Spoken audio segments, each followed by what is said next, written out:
Okay, let's see if that fixes it.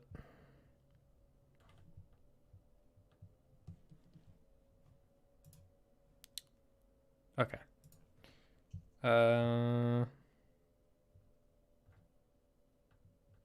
There we go.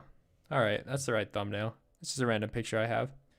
Yeah, no, I wanted that thumbnail. It was showing me the data pack review thumbnail for some reason. Yeah. I just wanted to pick something that wasn't data pack review because that's not what we're doing here. Yeah. No, that's fine. I'm fine with that. I'm fine with using that thumbnail. I just threw something from my pictures folder. So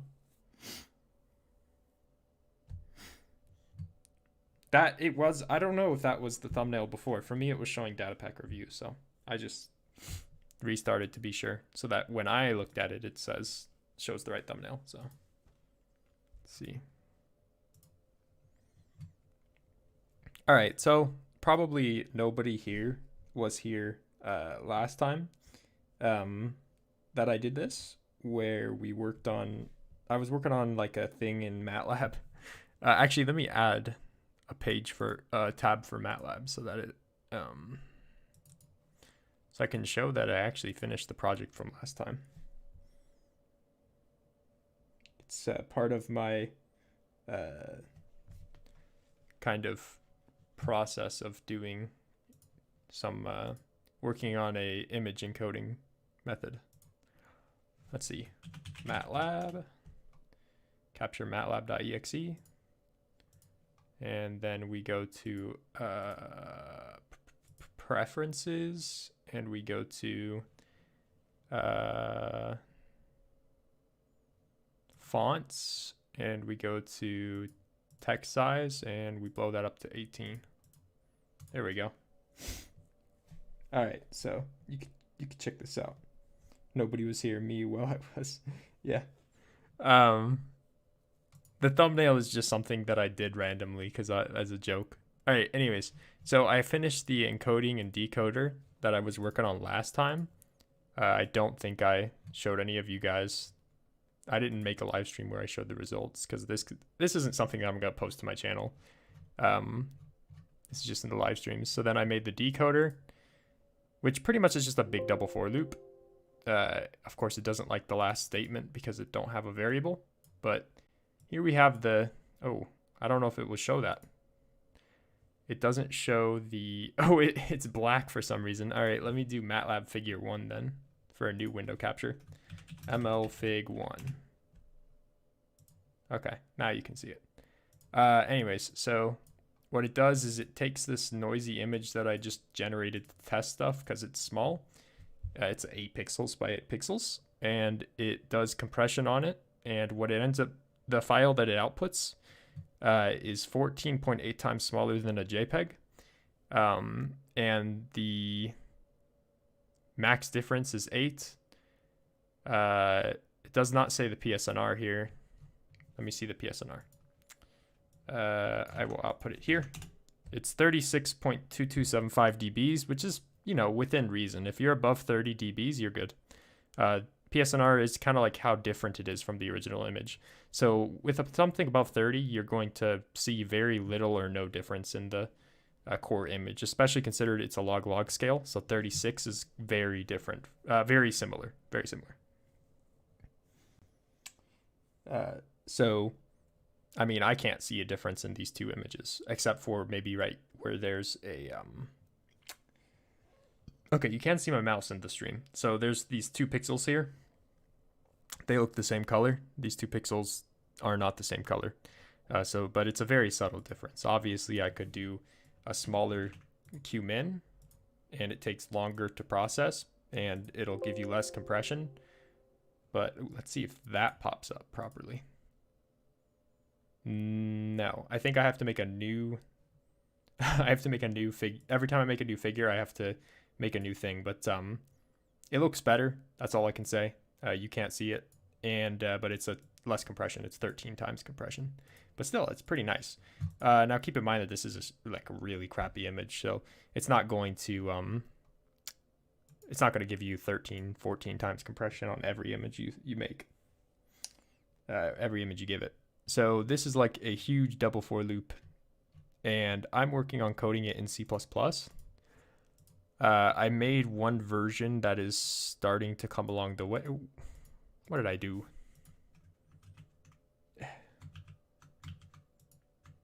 Okay, so I started to make a version for C++, and I got to the part where it gives you the numbers that you need to encode, but then I got stuck because the order of them was really weird, and I had to do some annoying stuff like setting the corner to 0 after you read it.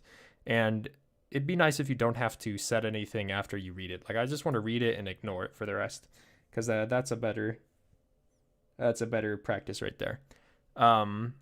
Anyways, so then I decided to recode the entire thing, because you know me, I always recode everything like 10 times. Like, by the way, this code here, this is like the 6th iteration of the entire thing, finishing it and getting it working. And yeah, I kind of like completely restart if something is too difficult and try a different method of attack. So this time around, my method of attack is, I can show a picture. Not everybody here I know will, I know not everybody here will understand what I'm saying, obviously. Can I just do that? No, I can't do that. Wait, can I do that? Oh, I can. Awesome. I don't use OBS that much, so I'm just trying to figure it out. So this is what I'm trying to do now. So I have an image, and it's a 2D image, and it's a square image. And what I do is I process these 4 quadrants of the image, but then the top left quadrant that you get from the result needs to be processed in the next step in the same way, but smaller and smaller till you have 1 pixel left, right? So then what I decided, instead of storing, what it was doing before is I would have, it's stored in a 1D array, so it's always going to just be a line of numbers. But theoretically, it was storing like a block of zeros, or a block that should be zeros, but then we stuff the numbers into it. Now I'm basically storing it in a different order. So I decided to rearrange things so that the math is easier. I guess I'll just hide this. But that means I have to recode everything. So I came up with some pretty nice math solutions, though, to figuring this out. Multi-dimensional arrays, yeah. So you're taking a 2D array and you're mapping it to a 1D array, because if you do a 2D array in C++, that is way worse than just trying to do the math for a 1D array, because it's going to have to do the math itself anyways. And if you have control over the math, that's a lot better than making the compiler have the control over the math. Unless you're bad at doing the math, then obviously it's not as good. Okay, so we have A is our image. And what we do is we loop for the image. So for a smaller version of the image, just like what our outcome is going to be.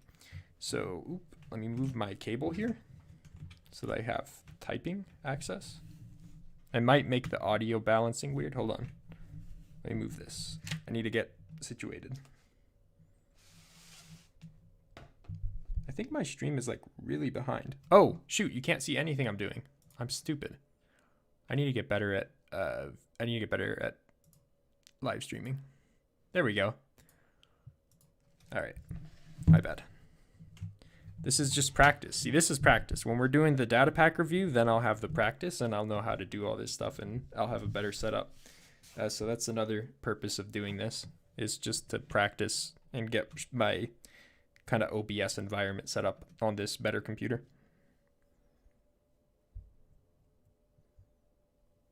I get what you're doing, but why? Okay, so the why, I can't tell you 100% of the why because it's part of my work, but I can tell you that the point is I want to compress information very well, and I want to do it very quickly, like very fast.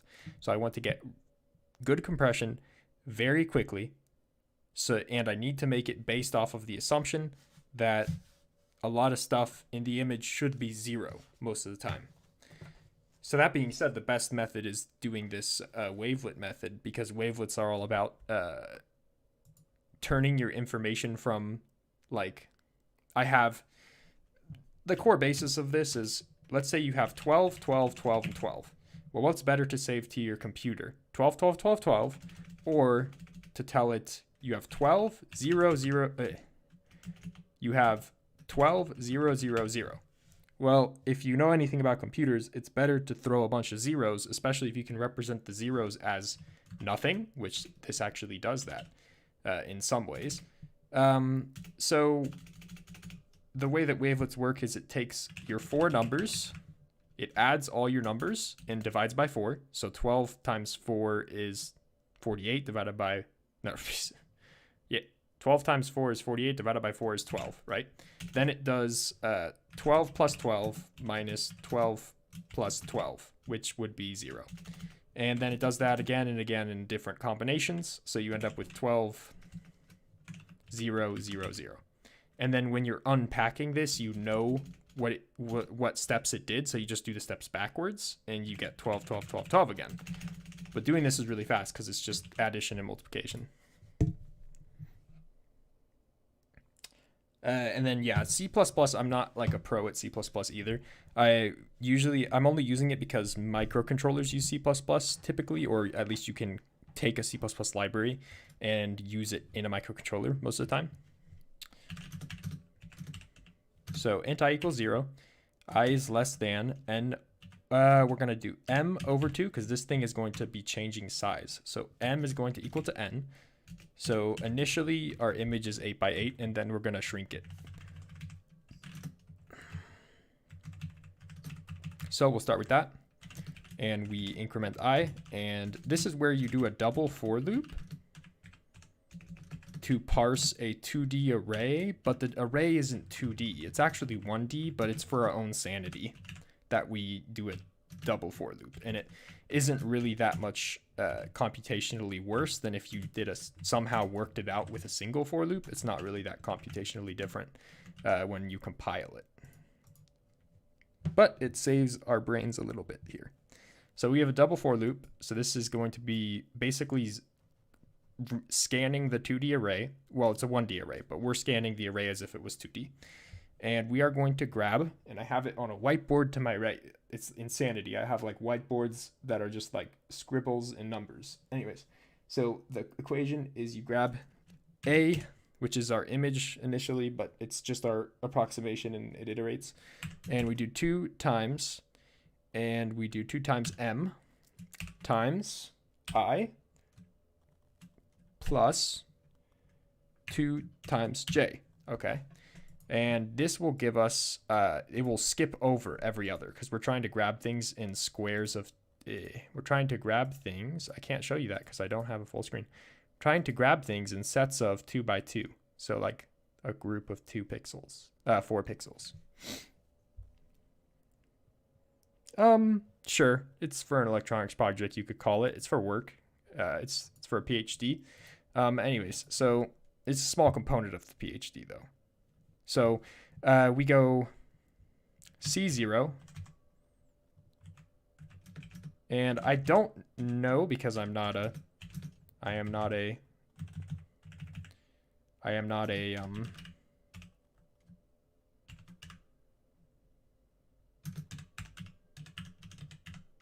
C++ type of guy, so I don't necessarily know what's better. If I initialize these and then reference them, or because it might make a better use of the cache than if I just constantly remake them each iteration of the loop. So anyways, so we grab A at here, and that's going to be our first variable. And we just need 4 variables because we're grabbing a group of 2 by 2 pixels. So C0, C1, C2, C3. All right, and this guy is... It is something. I need to figure this out. It's somewhere else. I did it here, and I did it here. Okay, so the row comes outside. Yeah, that's what it is. So you, ooh, wait. Is the 2 inside? The 2 is inside, and the row is outside. Nasty. Okay, so let me do the M out here. So this is how you convert 2D parsing into a 1D array. You do the width of your array times I plus j. And when you do that, what it'll do is every iteration of the outer for loop, you jump down 1 level of the, you skip over X amount of values.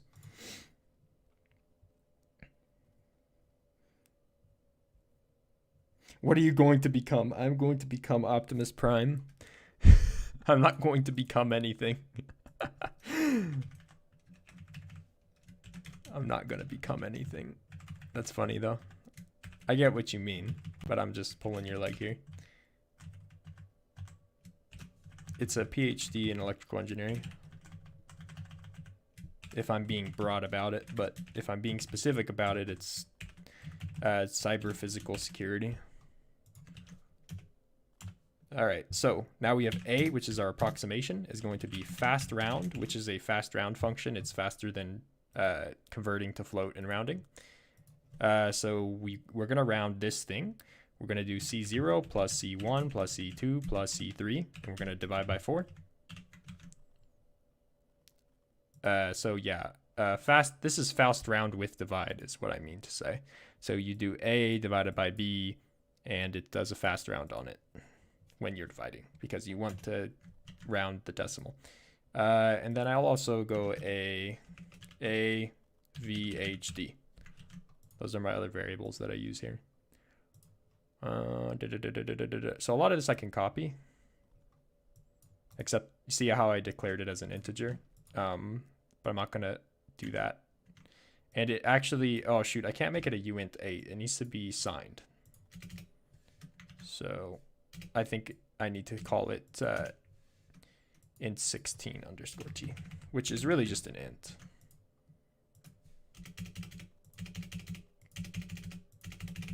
Okay, so that does that. So it gives us our different combinations of subtraction or differences. Keep up with the streams and great videos. Also, you already know, but practice makes perfect. Yeah, exactly. That's why I'm just like trying to get things organized. Does the jigsaw can be used by player? Jigsaw blocks in the game are not usable yet. Not even in 1.17. So, I mean, you can use them, but you can't trigger them with commands. Okay, anyways, so we get the AHVD, and this is where the really nice stuff comes in. So this is where the really not nice stuff comes in. This is what I had to do before. But the nice stuff comes in now. Let's see. So, because no, look what I had to do before. I had to do this. I had to use a temporary variable for A that I wrote to and then copied onto afterwards, because of the places that I put the A, V, H, and D end up, because of where they go in A, it would overwrite itself in the wrong location and then basically cause it to just die. You would have zeros and it would overwrite itself. So, but now I can actually go without needing the override because of the new format that I have. So A is going to be stored at 2 times n, I think we called it m here, times I times plus j. And this is similar to this guy, but we don't do 2 times j. Notice that. Then that's it, and that equals A. And then now we have to deal with C, which is the thing that we actually care about. The C is the output.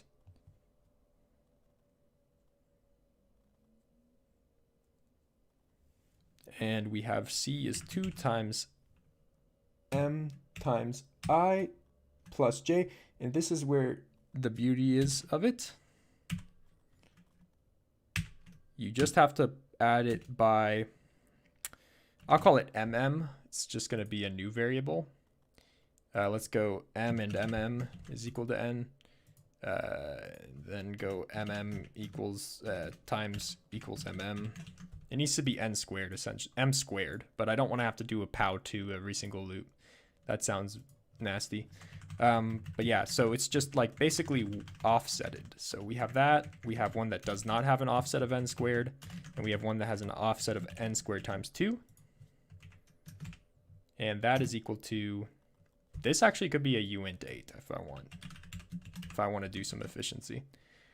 Okay, so this is going to be, I think I did top left. What was my convention here? V is the top right corner. So this will be V. This will be H. This will be D. So we just have kind of like these offsets. So that would work for one level, but now I have to do multi-levels. So that's where it starts to get tricky because all of this is stored in a single, let me show the icon image again. So that would work for har level 1, and that would get us the string after the second purple line here. But now I need to work on this stuff here. And I also have to need to make it be already offset at that further point, because eventually I want to read it from the smallest to the biggest. I want to read it in this way. So I need to give it some offset that I don't know. But that's okay, because you can calculate that.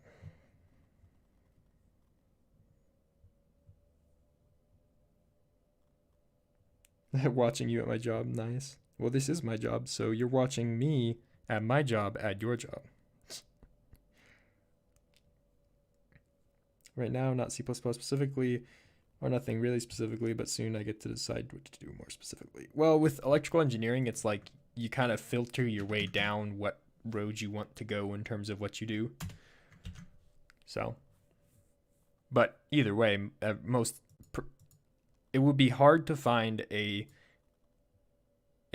respectable electrical engineer that has not done some C++, some MATLAB / Python, and some, you could argue Verilog isn't important, and some CAD. Those are kind of like the essential things. Okay, so we store this, and now we have to do something, and we have to go to the next loop, and we also need to do plus k to all these guys. K is our offset variable. It's just like basically how far you are, and you can't really calculate it. It's iterative, so let's just do... I would like to pass it since I am calculating it here. I could pass it.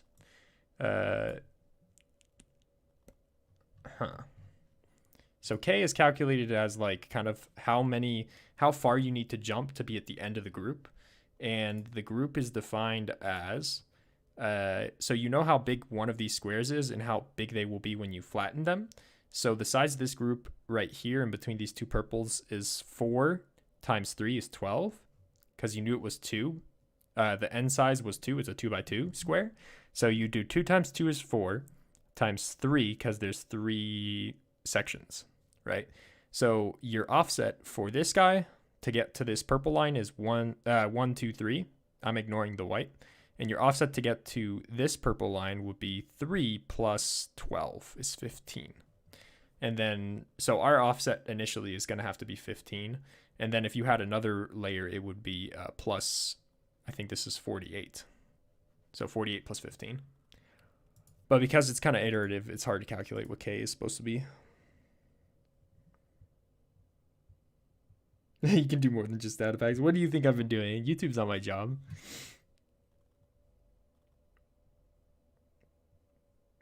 I would say that I could use some more comments.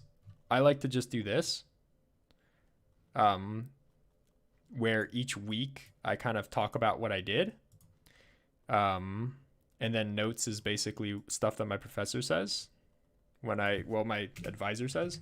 But I guess I should do a new one called line B just for this, since this is kind of a divergence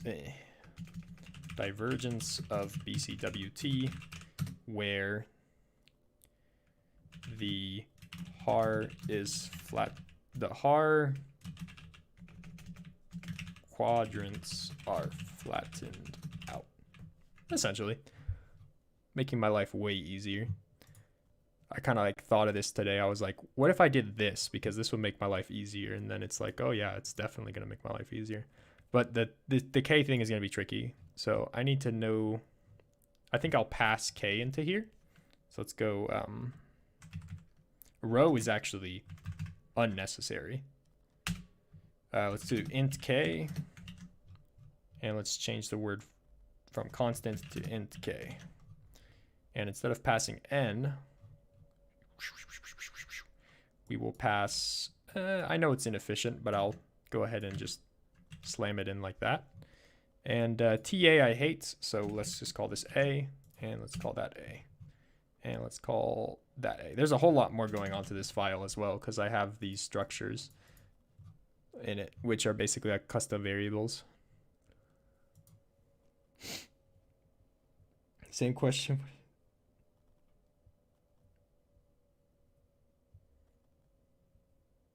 All I know is 4 plus 8 is 12. Well, what I'm coding is a C++ image compression method that does a HAR wavelet transform. Okay, so that's like a lot of fancy words, but essentially what I'm doing is I'm turning an image into from like here's these pixel numbers and here's where the pixels are to this group of pixels. What are their average values and what are their difference values? And I'm encoding that. And a lot of times when you do that, you're going to end up with average numbers are big things, difference numbers are small things. Small things you can cancel out because you can write less. It makes it so you can write less numbers to the overall file.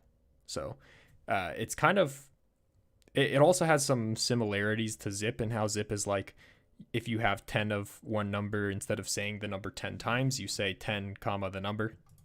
But yeah, so it's kind of a way of saying, of changing the way that you look at your information in a way that typically is going to have a lot of tiny numbers and a lot of big numbers. And big numbers are easier to store on a computer than multiple slightly smaller numbers that are evenly spaced out. Like if I write 1,000 4 times, that's going to take up a lot more bits than writing 4,000 one time. So that's as simple as I can get. We're taking an image, and instead of writing the color gray 4 times, we're writing gray and nothing 3 times. Because if it said gray in 4 pixels, if 4 pixels in the image are gray, it'll combine those into one value and tell you that the rest are 0 or nothing. So we get compression out of saying nothing when we have nothing, essentially. Okay, so now we're going to create a levels, and we're going to iterate levels from actually levels. No, we'll go from 0. So this is how we do multiple stages. This is how we're going to realize going from level 1 to 2 to 3. And so we have a triple for loop, just like before in my previous version of this code, but this time it has this K thing. The K thing should be pretty awesome. It has an offset variable, and the offset variable is an annoying thing to deal with, but it makes dealing with everything else like way easier. All right, so what we do is we do m divided by equals 2. So we make m smaller, and we do k minus equals, so k minus equals m times, actually mm times 3. So this was actually shifting the offset down, and I actually need to do it after decrementing m. Okay. M times 3. No. Let's do mm. Mm divided by equals 4, technically. So if mm was 4, if it's m is 4, then 4 times 4 is 16. 16 divided by 4 is 4. M becomes 2. 2 times 2 is 4. Yeah, that's still 2 squared. So what this does is, let's say k is 60. I think k starts as 63. For the full size? No. I need to have a size smaller than the full size. So I think divided by 4. C out. Let's do the line size divided by 4 times 3. It should be 15. If it's 15, then we're good. And then this is how you debug. Yep, it's 15. All right, so we have the value 15. Cool. And we are printing C here. Why are we printing C here? That's stupid. We print C after we build it. Okay. So we have 15. It tells us we skip, essentially, if we're looking at this. So 15 is the K that we add here. So it basically makes this our 0 point because we added 15. And then we do, so our M, let's see out what m over 2 is.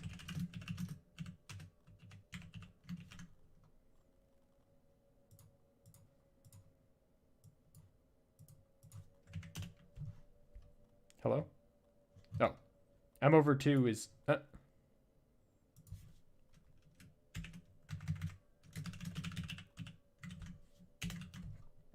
Let's do that proper. Somewhere here we'll have an empty space here. M is 0. No. What are this? What are we putting in for n? Huh.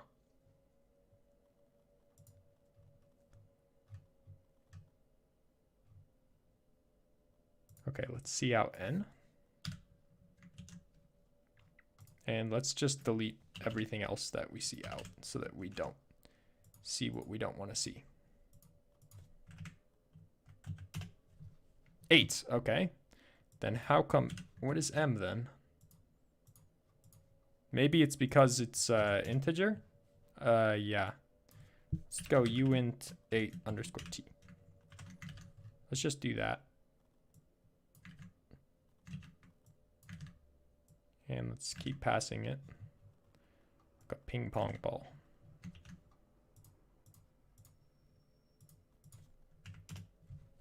Okay. Now we can at least see out here. And we should see a 0 and then an 8, right? Oh. Let's go n. Is that, I think that's the convention. I don't know how to do C programming, I'm gonna be honest. Really? Fine. 8 is equal to n.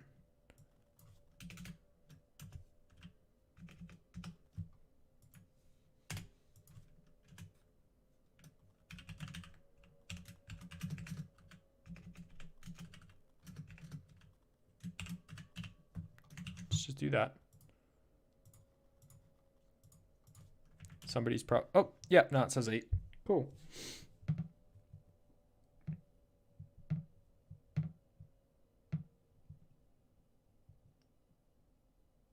Gray times 4. You can't say gray times 4. I mean, you could say there are 4 grays, but that's actually less efficient than saying gray and nothing 3 times. And me saying nothing is kind of a trick. So, like, obviously it's hard to say nothing and know that you mean nothing later on, but you can. So that's where it kind of differs from, that's where it differs from zip compression.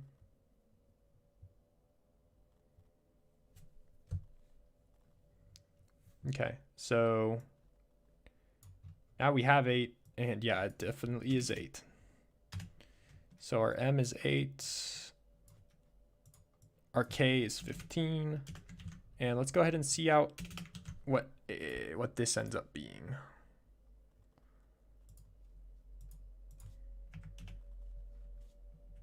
What? Okay, something died because it did not print anything. So let's go ahead and, so this is where the debugging process comes in. So let's do,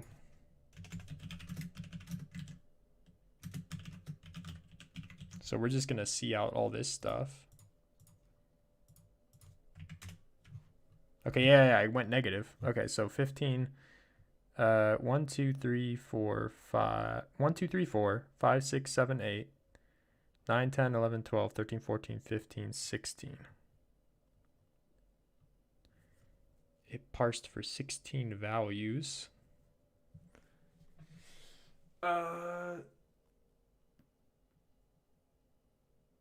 Okay.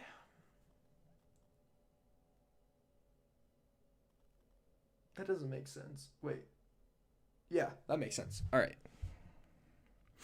So we did this 16 times, but then something happened to k, and now k is negative. So we basically have to figure out what happened to k. So let's see out here. And no. See out here.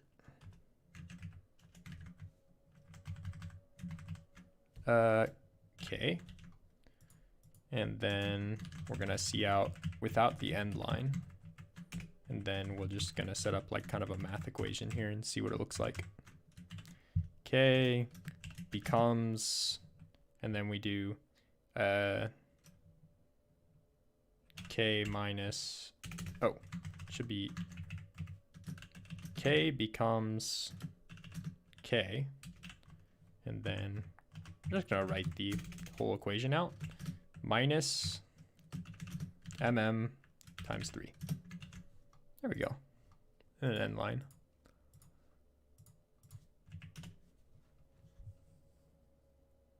$15 minus 48. Oh, it was 15. Then it gets minus 48. Oh, let's do divided by 4.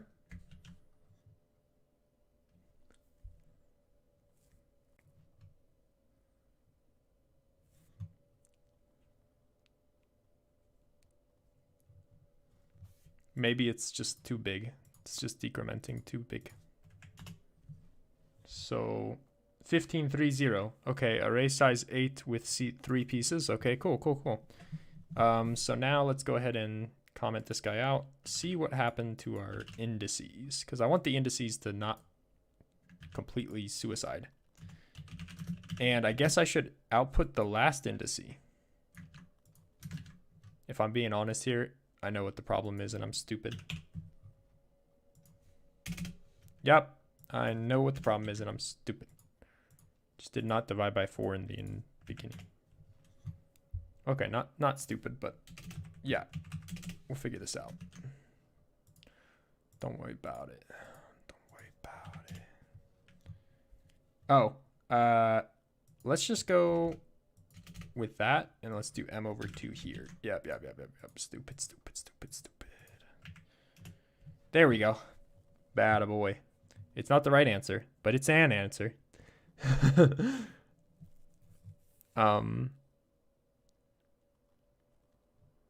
It's close to the right answer, but not 100%. Oh, shoot. I'm stupid. Nobody can see what I was coding. Anyways, this needs to be divided by 2. This needs to be divided by 4. Then we need to, or I could reduce the flops just by doing m times n. All right. So then we decrement it, and that works just fine. But I need to figure out where these things are going. So let's go let's get these coordinates and see where A is ending up. That's the real question. Where's A going? Where did you come from? Where did you go? All right. So let's go with, we're basically just outputting exactly what it says here. So we have A there.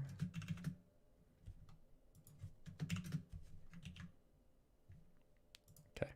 So then we just copy all that.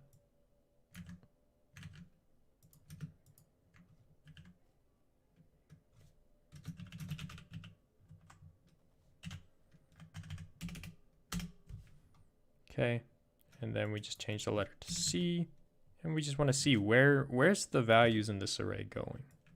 I don't really know where it's going exactly. I mean, on the whiteboard it made sense, but it's not working out as I had planned. So why is that the case?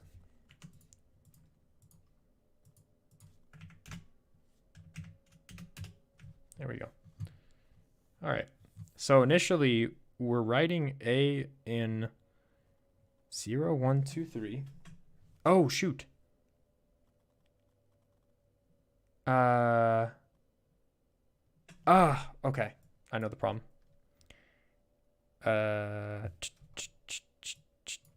Where we grab from is fine. I need to go n, which we preserve n just fine here. Oh, no, not there, just in the a.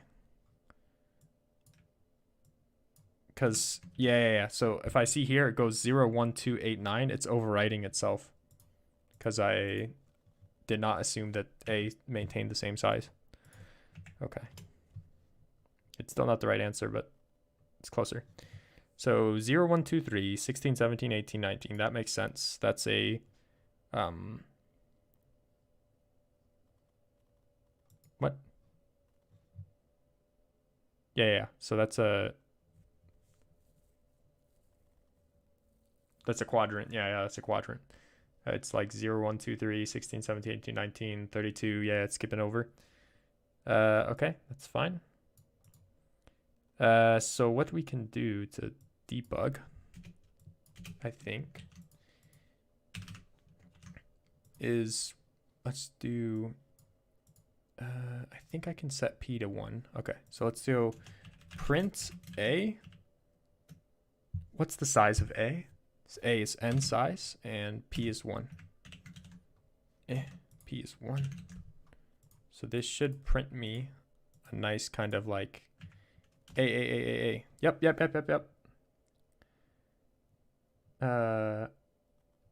Why did it do that?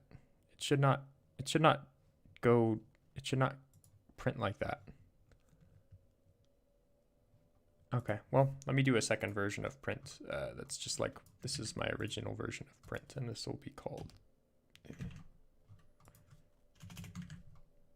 print 1.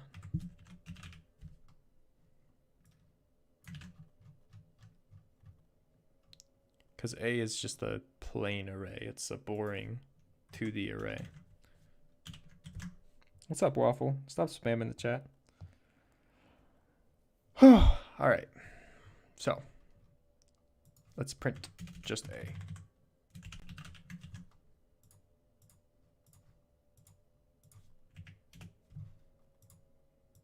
Where did it expect a close bracket? Oh, it didn't copy anything.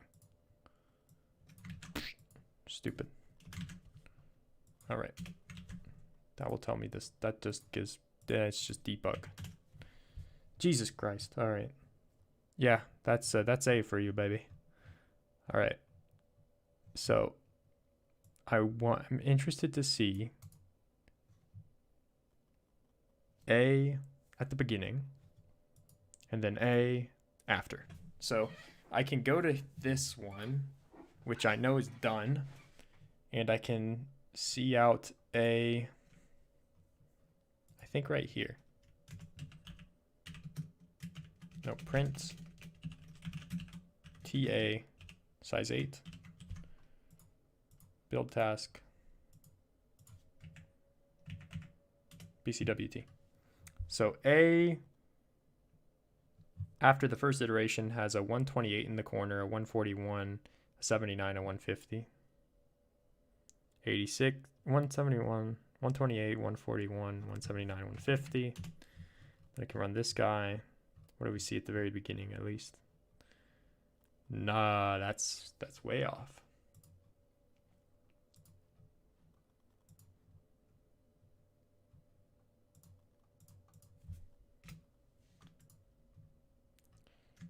Okay.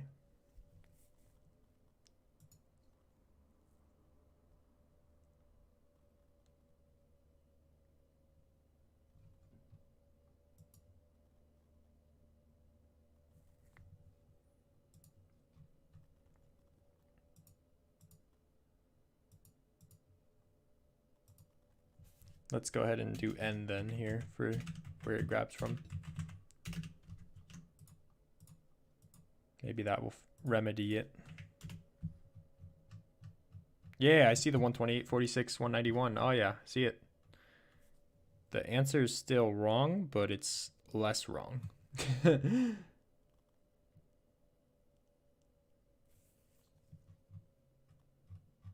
Yeah, it's less wrong. But the first stage is right with these values. All right, well, it's been an hour of this. I got somewhere.